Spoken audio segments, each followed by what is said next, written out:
कोण हिट कोण फ्लॉप, फडणवीस की गांधी? गेल्या 2 दिवसात महाराष्ट्राच्या राजकारणात दोन मोठे इव्हेंट झाले.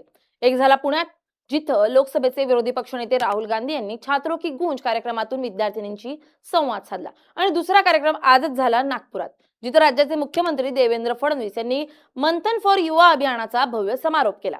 आता विषय असा आहे की भाजपनं राहुल गांधींच्या पुणे दौऱ्यावर भरपूर टीका केली. त्याला इव्हेंट मॅनेजमेंट म्हटलं, पेड शो म्हटलं, पण तरीही राहुल गांधींचा हा कार्यक्रम फडणवीस यांच्या कार्यक्रमाच्या तुलनेत काहीसाही ठरलाय. दुसरीकडे नागपुरात फडणवीसांनी एवढं मोठं शक्ती प्रदर्शन करूनही सोशल मीडिया आणि तरुण वर्गाच्या भावनिक पातळीवर हा कार्यक्रम काहीसा फ्लॉप ठरलाय. असं का झालं? भाजपाची रणनीती कुठे चुकली? राहुल गांधींच्या कार्यक्रमाची एवढी चर्चा होऊनही तो पाहिजे तसा हिट का झाला नाही? पाहणार आहोत ए टू झेड स्टोरी या व्हिडिओमधून.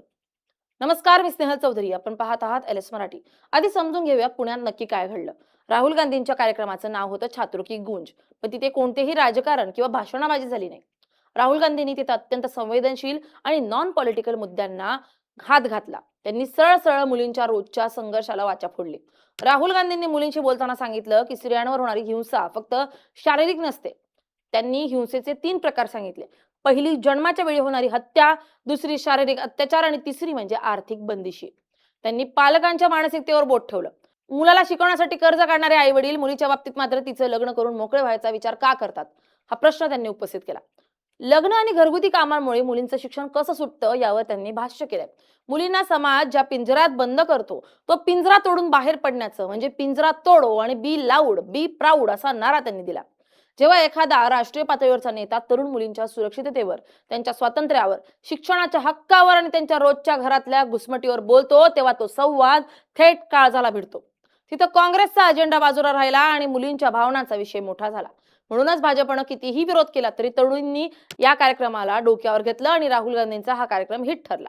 मात्र जंतर मंतरवरील लाठीचार्ज, पुण्यातील प्रकरण याविषयी राहुल गांधी यांनी बोलायला हवं होतं, ही खंत काहींच्या मनात राहिली. आता येऊया नागपूरच्या मैदानावर. पुण्यात राहुल गांधींचा कार्यक्रम गाजतोय हे पाहून भाजपनं लगेच नागपुरात देवेंद्र फडणवीस यांच्या उपस्थितीत मंथन फॉर युवाचा मोठा गाजावाजा केला. फडणवीसांनी दावा केला की इथं हजारो स्वतःहून आलेत. इथपर्यंत सगळं ठीक होतं, पण जेव्हा फडणवीस यांनी विद्यार्थ्यांशी संवाद साधला तेव्हा त्यांच्या भाषणाचा रोख काय होता? फडणवीस तरुण पिढीला म्हणजे जेनझीला देशाच्या भविष्याबद्दल, विकासाबद्दल सांगण्याऐवजी स्वतःचं आणि मोदींचं कौतुक सांगण्यात गुंतले, अशी चर्चा सोशल मीडियावर झाली.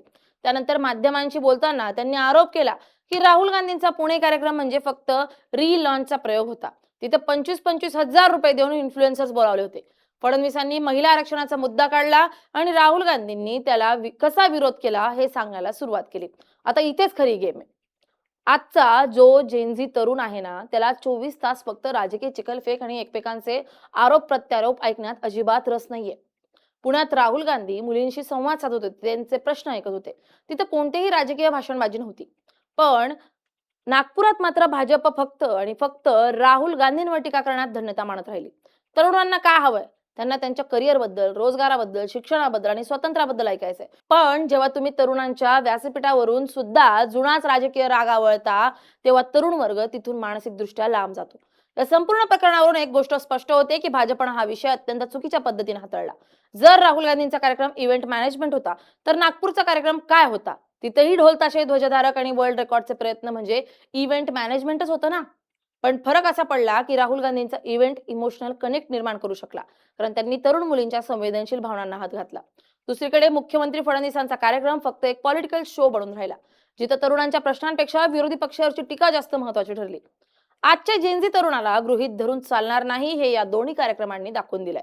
जो नेत्यांच्या भाषणांपेक्षा त्यांच्याशी संवाद साधेल, जो त्यांच्या अडचणी समजून घेईल, त्याच्या पाठीशी हा तरुण वर्ग उभा राहणार हे स्पष्ट आहे. टीका करून तुम्ही हेडलाईन्स मिळवू शकता, पण मतदारांचं मन जिंकण्यासाठी तुम्हाला त्यांच्या सुखदुःखात सामील व्हावं लागेल.